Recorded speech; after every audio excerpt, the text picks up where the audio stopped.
Hi there, everyone. So I'm glad to be with you again this afternoon. So my dad grew up on a farm near the little town of Yale, which is southwest of Perry, Iowa. And that part of the state is relatively flat with rich, dark soil, and the farms are spread out as far as the eye can see. The country roads out there were laid out in a grid so that they are perfectly straight, and the distance from one country corner to the next measures exactly 1 mile. It's not unusual to see water towers and grain elevators that look close, but they're actually miles away. And my dad grew up farming and driving these country roads for many years before he left to go to college at the age of 21.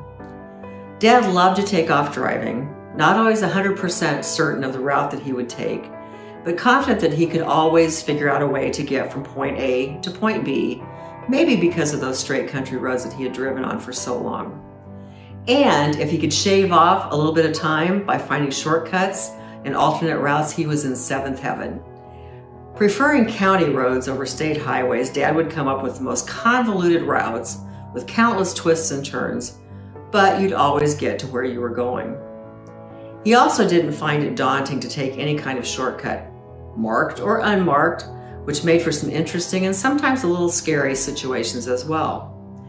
One time as a family, he decided we'd take a shortcut over the mountain from Idaho Springs, Colorado to Central City.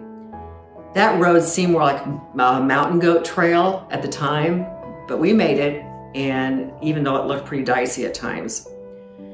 Another time we took a shortcut on a road that was still under construction because Dad was convinced the road wasn't closed as far as the sign said it was, and we could make it through. It quickly became very clear that there was no road to speak of, and the only ones that were out there besides us were the dump trucks and excavators. Scripture tells us that our path has been laid out for us by God Himself, that He has our lives mapped out and planned, and He calls us to be obedient and follow Him. That He has planned out for us, not the shortcuts that we'd like to take, we'd be so much better off. Following God's ways, we wouldn't worry or waste so much time, and even better, we'd be living according to His will and not our own. Psalm 16:11 says, "You make known to me the path of life. You fill me with joy in your presence, with eternal pleasures at your right hand." Not only does God have a plan for us and a path for us to follow, but He always walks alongside us on that path, through the ups and downs, the joys and sorrows, and He's always there to guide us through every circumstance and moment of our lives. It tells us in Psalm 23 that the Lord is my shepherd, I shall not want. He makes me lie down in green pastures. He leads me beside still waters. He restores my soul. He leads me in the paths of righteousness for His name's sake. Stay off those shortcuts.